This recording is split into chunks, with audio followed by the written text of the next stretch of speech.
Hello, my name is Ralph Introsato. I'm the Chief Executive Director of the Japan External Trade Organization in Chicago, JETRO Chicago.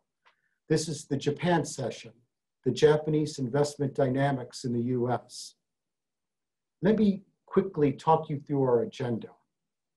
We will have opening remarks recorded by Ichiro Sone, Executive Vice President of JETRO. Actually, this is very important because Sone-san's remarks will set the tone, pace, and logic of our entire agenda today. This will be followed by a presentation by me about Japanese investment in the United States, the value it brings, and how we at JETRO are working with state and local communities to sustain existing investment from Japan, as well as to help them initiate new investment from Japan. Then we're going to have different perspectives. Mike Brandmeier, the CEO of Toray Plastics America, a Japanese technology company based in Rhode Island, will present on what Toray is doing in Rhode Island and how his investment from Toray is contributing to the state of Rhode Island, followed by two perspectives from local leaders. We at JETRO feel local leaders are increasingly important to sustain Japanese investment. So we will hear from Mayor Ben Stoller from the city of Bellefontaine, Ohio, and the mayor of Sydney, Ohio, Mayor Mike Barhorst. You know, the local governments are playing more important roles in sustaining Japanese companies and helping new Japanese companies invest in their areas. So we want to provide the voice from the local leadership. As Mayor Barhorst and Mayor Stoller say, we're from the cornfields, but it's from these cornfields where many of the Japanese companies are investing. And lastly, Mr. Ken Kawamoto, President of JETRO New York, will make our closing remarks. Thank you and welcome.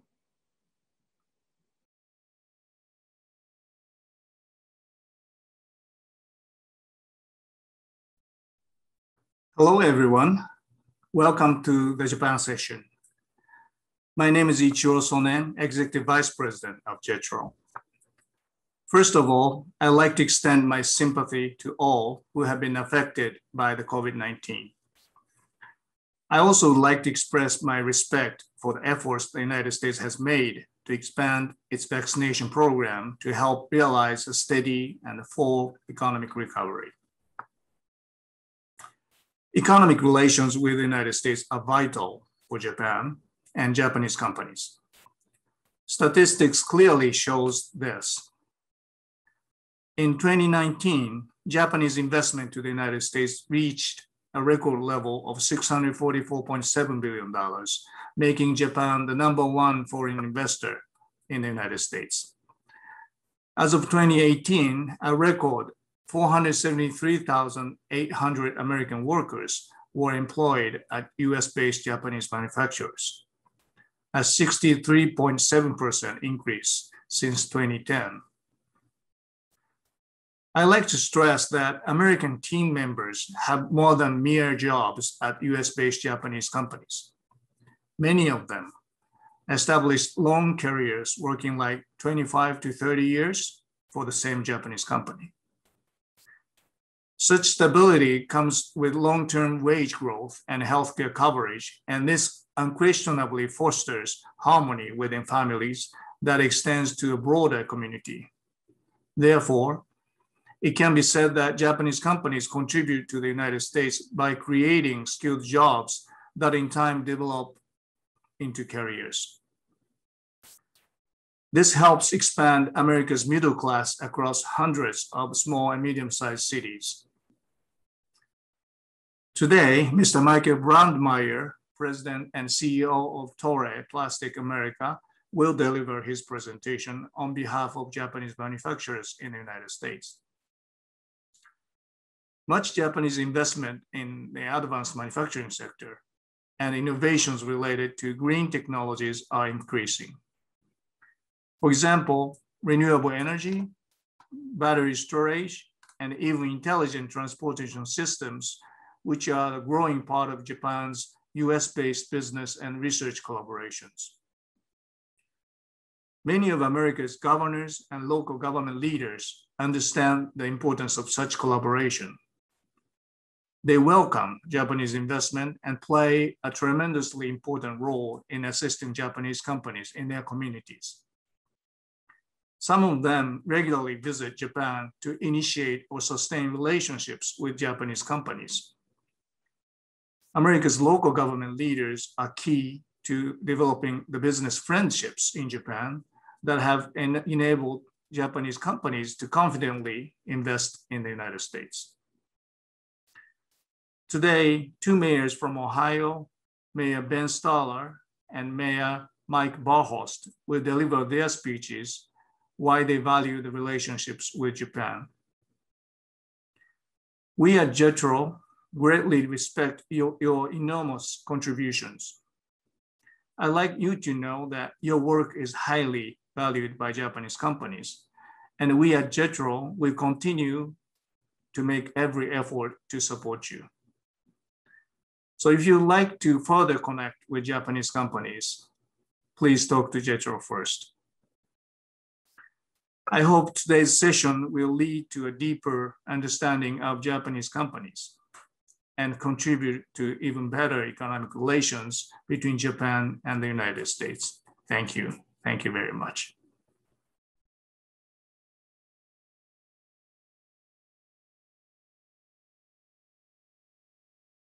Yes, I'm Ralph Inversato, Chief Executive Director of JETRO Chicago. This is my presentation, Japan's Direct Investment Revolution in America. By the time I'm done with my deck, you will realize that Japanese investment in the United States is nothing short of an economic miracle. It's a revolution in investment in the United States over time. Here, the Japan External Trade Organization is the official trade and investment promotion organization for the government of Japan. We have 6 offices in the United States: New York, San Francisco, Los Angeles, Chicago, Atlanta, and Houston. In Japan, our headquarters is Tokyo, but we have an office in each one of the 47 Japanese prefectures. This is quite unique for a business organization to have an office in each Japanese prefecture, which reflects the scope and breadth of our business network. Also, we're a very global organization, having 74 offices in 54 countries. Our mission in the United States is to help Japanese companies initiate investment and also to help them expand to an existing investment in the US market. We also work closely with American companies seeking an initial investment in Japan, or also helping existing American companies in Japan expand.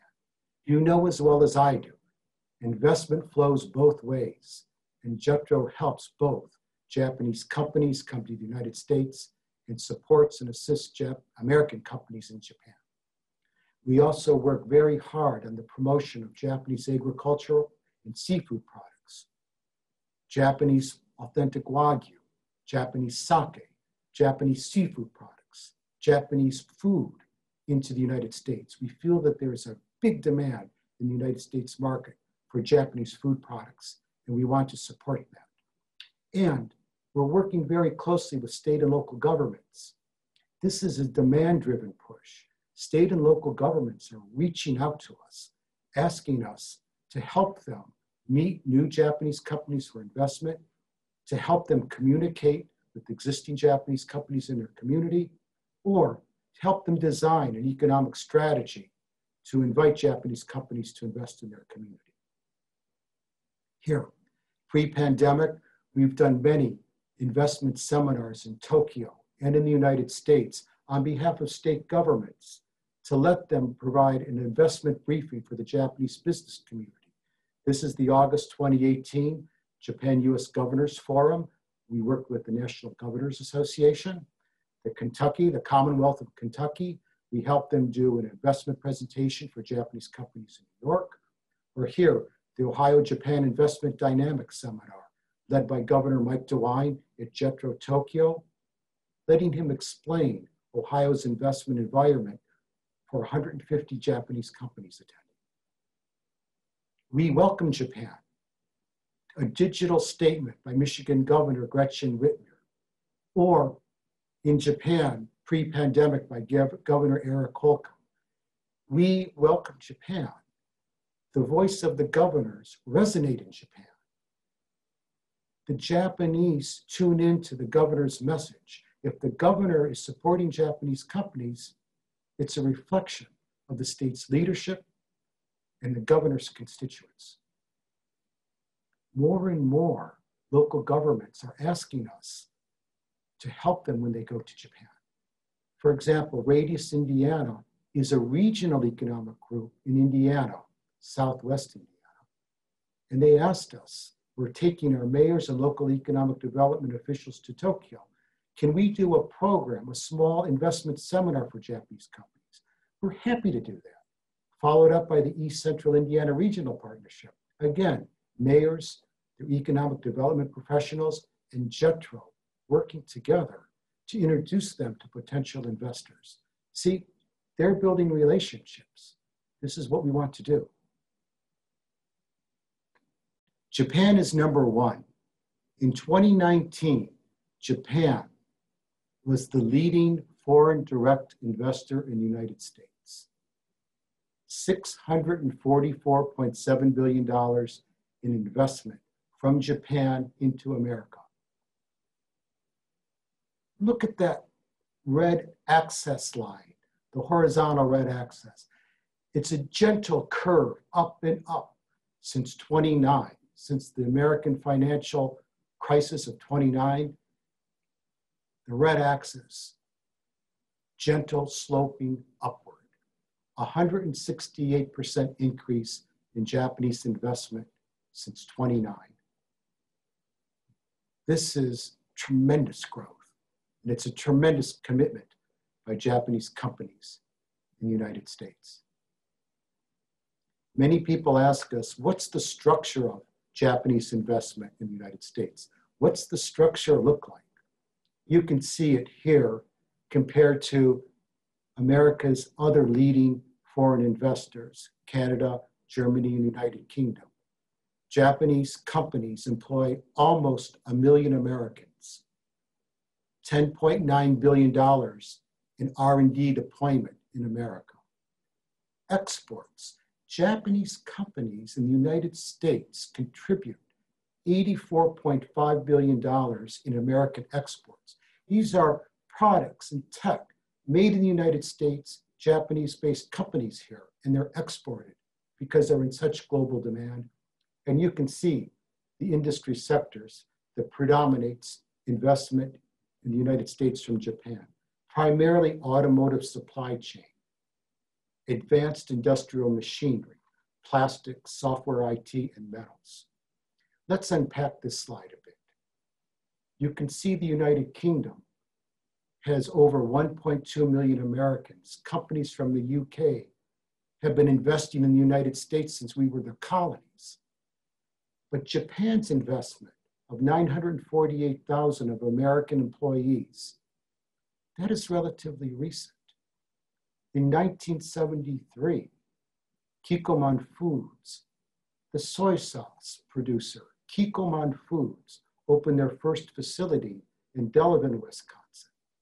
That was quickly followed in 1974 by Kawasaki Motors Industry with the motorcycle facility in Lincoln, Nebraska. And then 1979, Soichiro Honda motorcycle facility in Marysville, Ohio, followed in 82 by the Honda Accord sedan. So Japanese investment, actually it's relatively new. And it's created mostly in the manufacturing sector for the United States. Here, 473,000 Americans working in Japanese manufacturing facilities in the United States. It's the highest among all investor countries, And it's a peak figure as well, a 64% increase since 2010. As Mr. Sony alluded to, these are Americans, working men and working women, working in Japanese manufacturing facilities across America. Here, 40 states in which Japan ranks as the top 3 for the total number of employees in the US manufacturing sector. You can see the I-75 corridor running through the Midwest into the Southeast, into the heartland of the Midwest, and also the West. Japanese manufacturers hold a leading position in manufacturing investment in these regions, the Midwest, the Southeast, and the West. Trends in exports by Japanese-owned companies. You can see the last 5 years since 2018, exports from US-based Japanese companies were over $80 billion. It's magnificent exporting. 5.1% of total US exports are by Japanese facilities in the United States. You know, many people think that Japanese companies are very slow to make decisions, but that's in trying to get a part, material, a component accepted into their supply chain. When it comes to meeting global demand, Japanese companies, manufacturing is very agile, and they move quickly to meet global demand. Hence, the magnificent increase in US-based exports from Japanese companies. Here, expenditure on research and development, $8.8 billion in R&D deployment by Japanese companies in America. You see, having a manufacturing presence morphs into doing R&D here. R&D on processes, technologies, new products, new capital equipment. And now Japan is expanding their R&D presence in the United States. Here, direct investment between the United States and Japan. $645 billion of Japanese investment in the US, and the flow from American companies into Japan is $144 billion.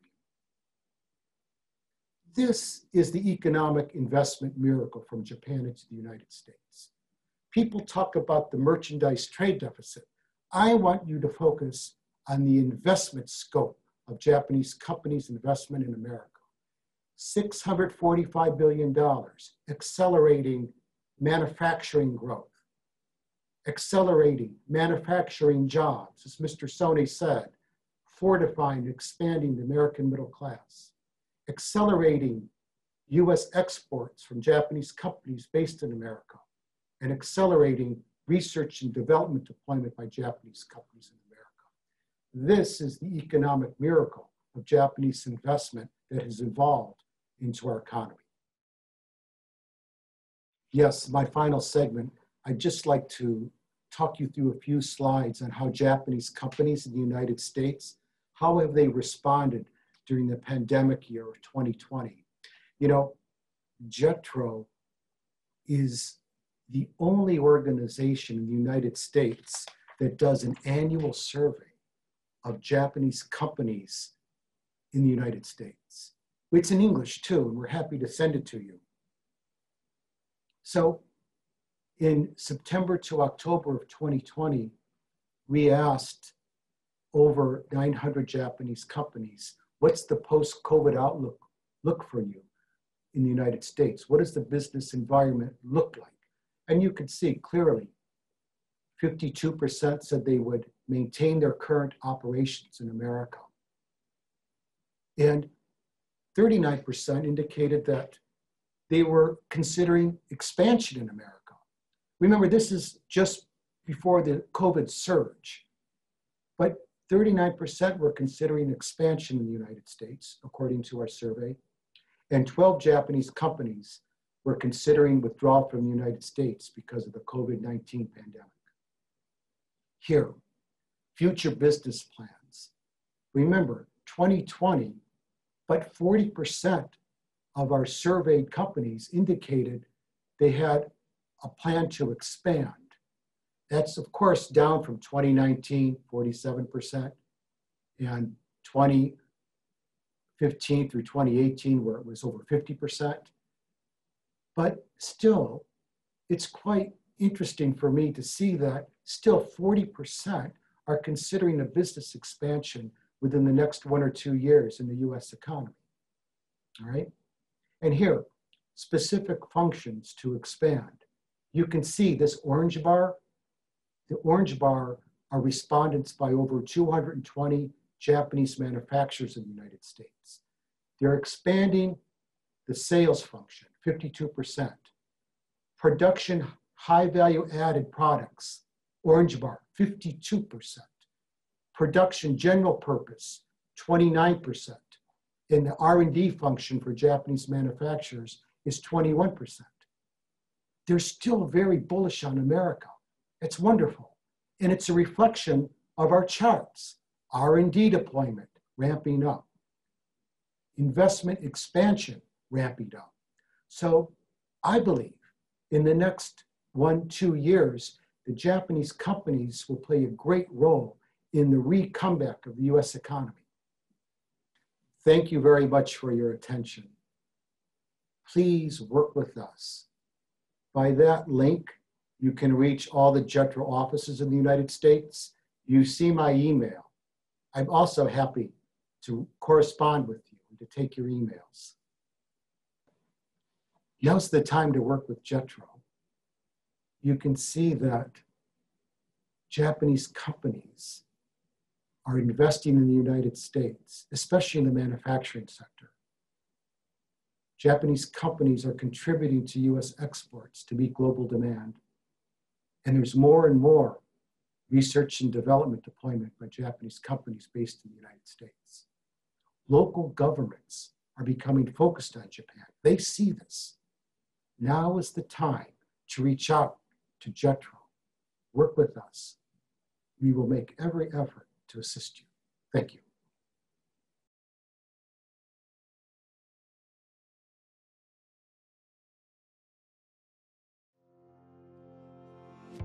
So hello, my name is Mike Brandmeier, and I'm the President and CEO of Toray Plastics America, a wholly owned subsidiary of Toray Industries. I want to provide you today with an overview of Toray, and then talk specifically about Toray's businesses in the United States. Toray has made a substantial commitment to our U.S. operations, and for good reason, as the U.S. today remains one of the largest and most influential markets in the world. First, let's talk about Toray Industries on a global basis. Toray is a $21 billion company, and we employ just over 48,000 people worldwide. In and of ourselves, if we were a U.S. company, we'd be on the Fortune 500 list. We have 282 operating companies around the globe, with 180 of them being located outside of Japan.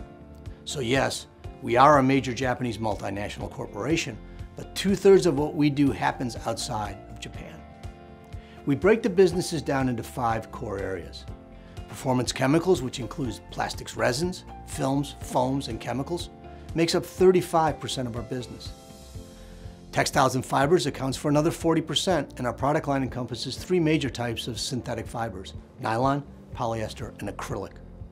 One of our fastest growing businesses is carbon fiber materials, which makes up 11% of Toray Industries' worldwide sales. The last 2 businesses are environmental and engineering, which accounts for 11% of the company, with another 3% in the life sciences and service areas. As of this year, Toray is now 95 years old. Think about that and what it means at a fundamental level. Toray is a company with deep roots and a long, rich history that stretches back almost 100 years. We look out into the future. We create new products and new technologies. We develop that next generation product that will, on a very fundamental level, have a positive impact on the global society. In short, we're a company that makes a difference day in and day out. But beyond all of that, Toray is playing the long game, which leads me to talking about the Toray US Group companies. Toray made our first investment in the United States in 1985 with the acquisition of a small manufacturing company in North Kingstown, Rhode Island. From that modest start, Toray has grown into a full-blown US manufacturing company. Fast forward 36 years later, and you find that we have 8 different business entities with operations in 11 different states in the United States. Our combined sales revenue for the Toray US Group companies is in excess of $2 billion, and we employ over 3,000 people. So the next question is, what are those businesses? And why did we make such a huge commitment to the U.S.? As you'll see on this slide, this is an overview for our U.S. companies and their locations. At CMA, we make carbon fiber for the aerospace market, with facilities in Tacoma, Washington, Decatur, Alabama, and Spartanburg, South Carolina. At Tacus, we make advanced heat-set thermoplastics at our sites in Morgan Hills, Fairfield, and Camarillo, California. At Zoltec, we make carbon fiber for applications such as wind turbine blades at our sites in St. Louis, Missouri, and Salt Lake City, Utah. At TMUS, we make reverse osmosis membranes for water filtration at our location in San Diego. At TFA, we make Teflon filaments in Decatur, Alabama. At Trek, we make advanced compound resins used in the automotive market at our facility in Shelbyville, Indiana. And then there's the business that I run, Toray Plastics America, which we call TPA. At TPA, we make oriented films used in food packaging and industrial applications at our site in North Kingstown, Rhode Island, as well as polyolefin foam products used in automotive and flooring applications at our facility in Front Royal, Virginia. I'd like to share a short video with you now that describes TPA in greater detail. What if there was a materials manufacturer dedicated to your success? A team of experts by your side who truly understand your project's challenges. Never hesitate to go the extra mile and meet your deadlines. A company you can count on.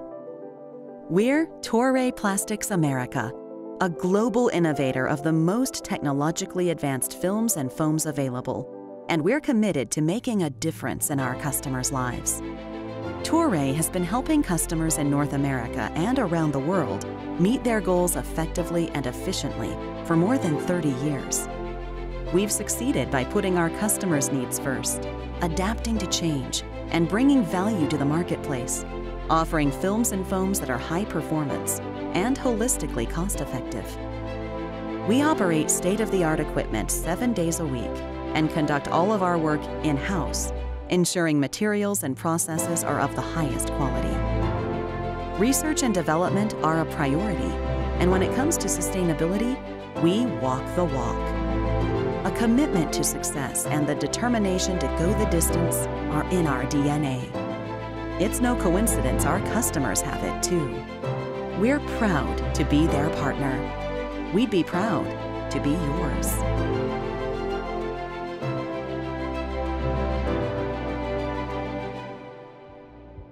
Toray has since invested billions of dollars in our combined U.S. operations. We've done this for a host of reasons, but not least of which is the quality of the workforce we have in the United States, as well as the tremendous support we've gotten from the states and communities in which we do business. Toray is a company that values people. Over the past 30 years, Toray has aggressively sought out the best and brightest people we can in the United States. Toray wants good people and wants to keep them. As an organization, we expect a lot and we demand a lot, but in exchange, we offer a viable future and the opportunity for growth. Toray has found strength in diversity, developing an American workforce to run our overseas investments, and trusting the Americans to be able to create a viable, long-term profitable ventures which are supported by a cadre of Japanese expatriates. Together, we found what we believe is the winning formula, the best of both worlds, in a dedicated, professional, Japanese-American workforce. As I mentioned before, we've also been successful because of the states and the communities in which we work. These states have embraced Toray as a valuable member of their communities and have been active partners in supporting our growth and our long-term investments. In my company's case, we've developed strong relationships with the federal, state, and local leaders. We worked closely with Governor Raimondo's administration before she became the U.S. Secretary of Commerce. And we are looking forward to working with Governor McKee, who we know appreciates what Toray has done in the state of Rhode Island. We've developed a deep and mutually beneficial relationship with the University of Rhode Island, where Toray has invested $2 million in undergraduate and graduate scholarships, and another $2 million which helped URI build a new state-of-the-art College of Engineering building, which was commissioned in 2019. Today, 57 of our people are URI graduates, and of that, over 30 are degreed engineers. This is the value of doing business in the U.S. and building a long-term relationship with the governments and universities where we do business. So in closing, I believe Toray and the Toray U.S. Group companies are shining examples of why you should consider investing in the U.S. Together, we make an unbeatable combination. Thank you for your time.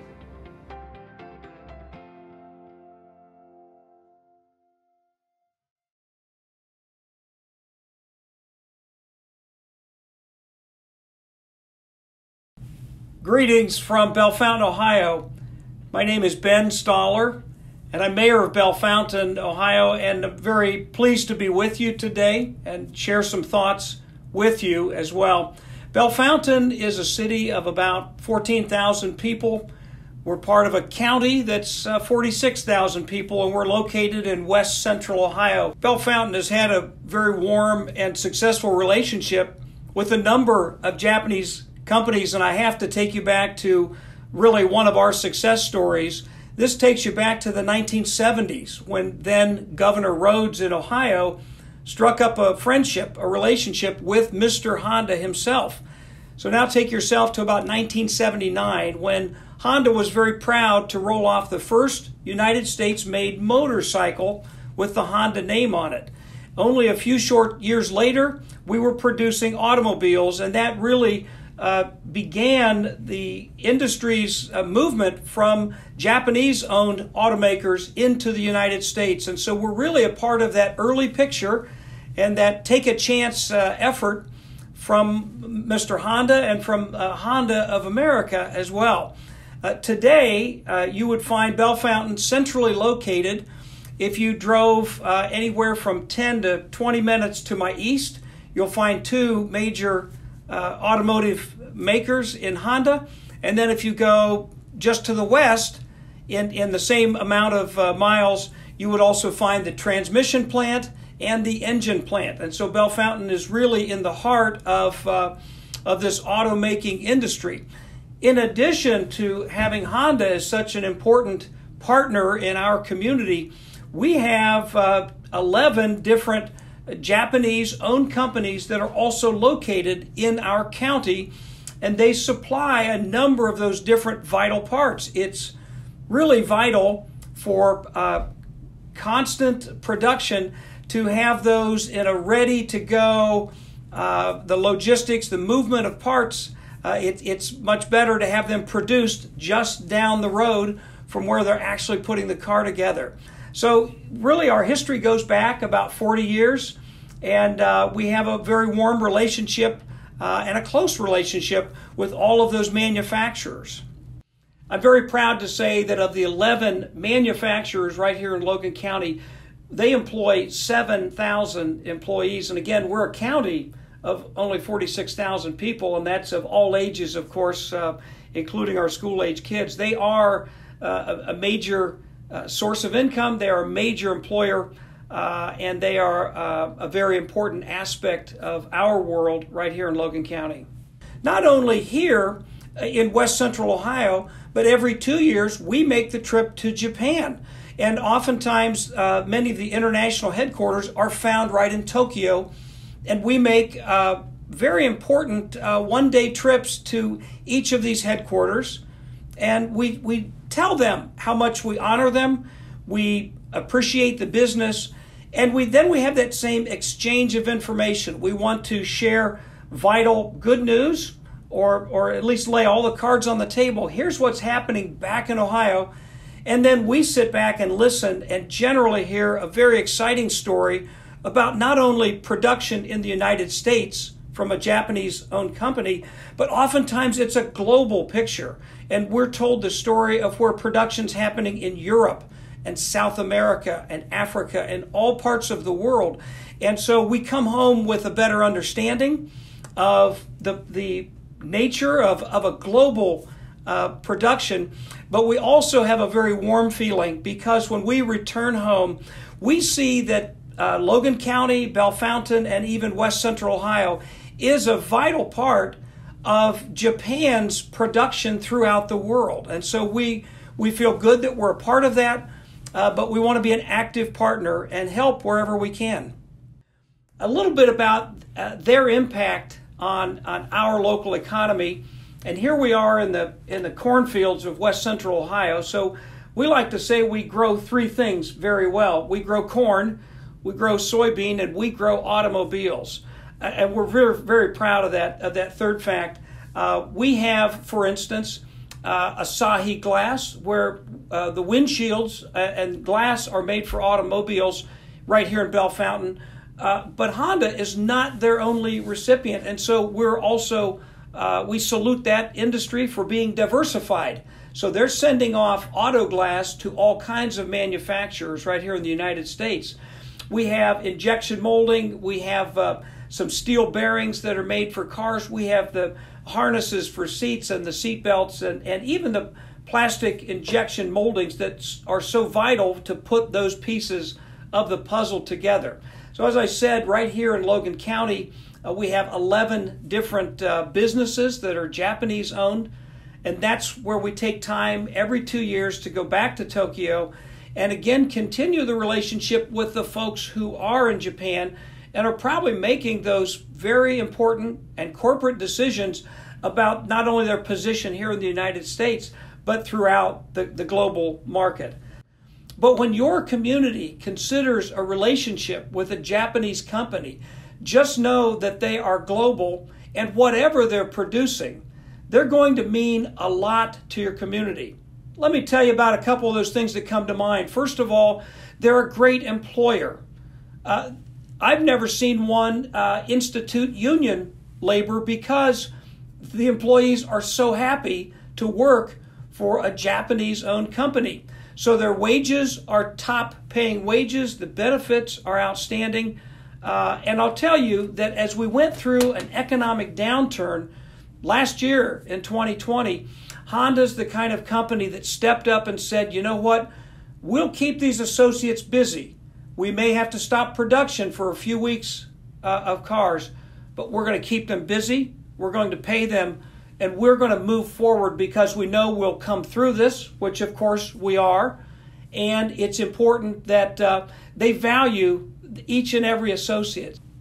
If I were to leave you with one final thought, I just want to share with you that while many of you have difficult decisions day to day, and they impact the people who live and work in your area, I want to tell you that we only have a positive experience by taking a chance and creating a relationship with a Japanese-owned company. I can't wait for the next opportunity for Japan to look at our area and say, we think it's important for not only U.S. production, but for global production to be in your neck of the woods. And so it's again, back to that key word. It's about relationships. And I hope that you will take something from my few minutes with you today and just understand that it's worth the chance and that my experience from this seat and from this community is that I sure am glad that we did. Thank you so much.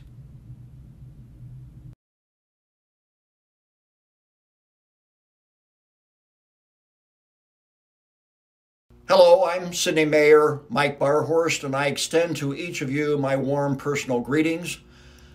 I served as a member of Sydney City Council from 1977 until 1989, and as Vice Mayor and Mayor 8 of those 12 years. When I was first elected to office, Sydney had the highest per capita unemployment rate in the state of Ohio, and when I left office 12 years later, Sydney had the lowest unemployment rate in the state of Ohio. Japan played a key role in that turnaround.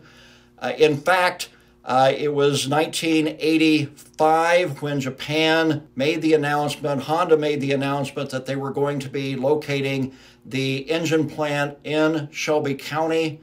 And as a result, a number of Japanese companies decided that they would locate in Sydney, suppliers to Honda.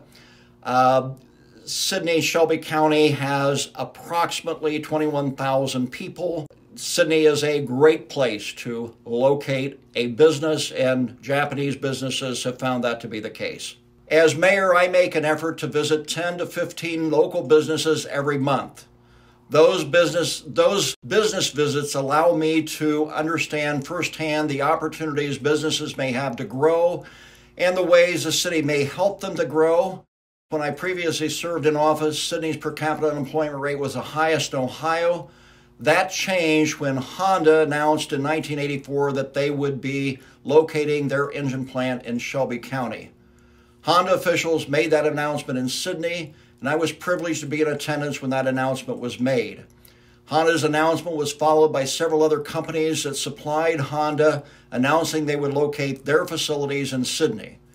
Today, Japanese companies, including Advanced Composites, a supplier of engineered plastic compounds for the automotive industry, Styling Machinery, the supplier of presses that produce pop-top cans, NK Parts, a supply chain partner of Honda, Hexa Americas, a supplier of plastic rosins and synthetic fibers for the automobile industry, and Sankyo Automation, a leader in cam-driven index technology, all call Sydney their home.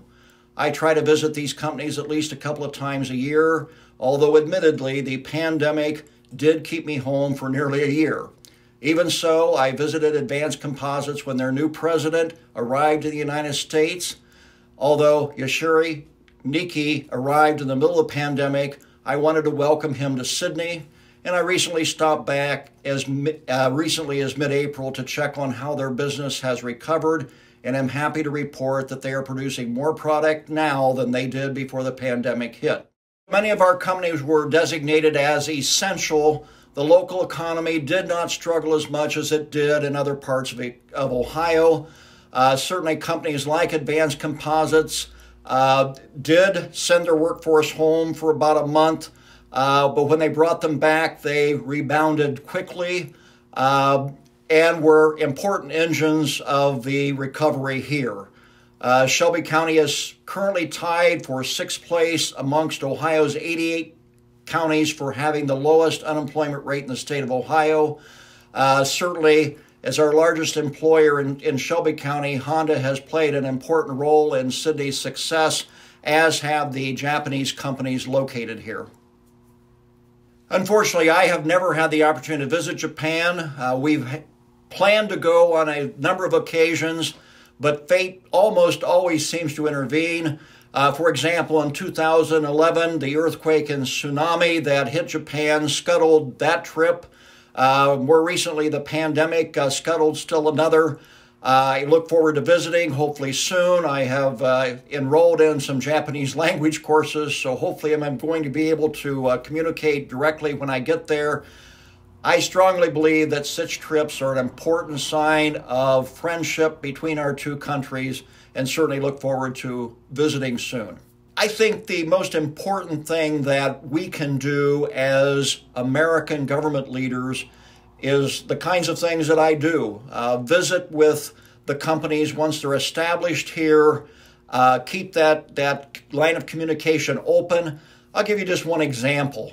A couple of years ago, the president of Advanced Composites was having a difficult time obtaining a visa for a family member who lived with them.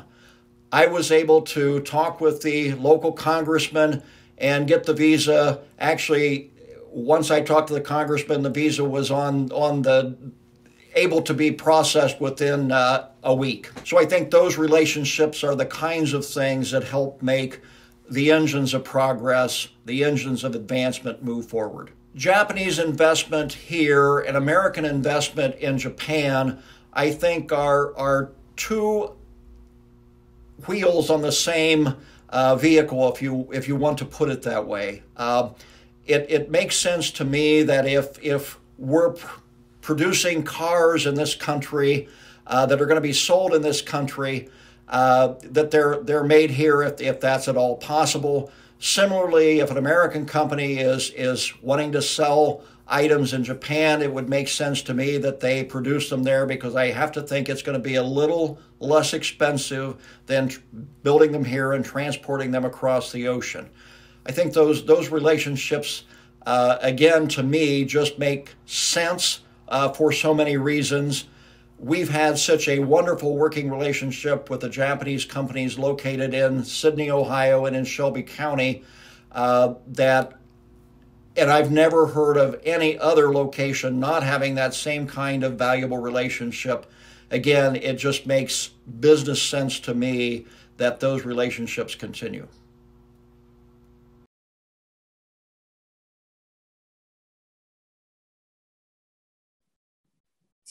Hello, this is Ken Kawamoto, President of JETRO New York. Thank you for joining us today as we at JETRO continue to work to strengthen the economic relationship between the United States and Japan.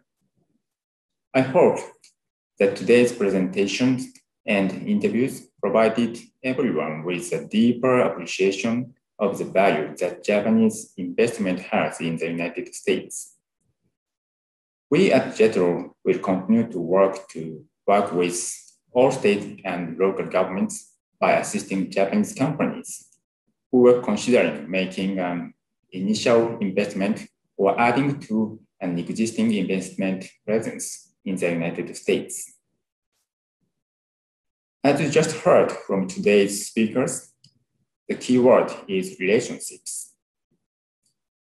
It is important to maintain long-standing relationship with Japanese companies.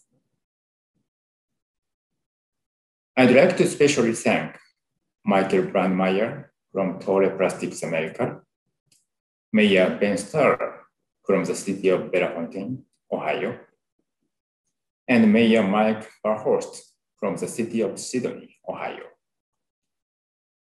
And thank you all for your time and participation in joining us at our first ever virtual Japan session at the SelectUSA Summit. To the members of the SelectUSA team, thank you for providing JETRO for this precious opportunity. Thank you very much.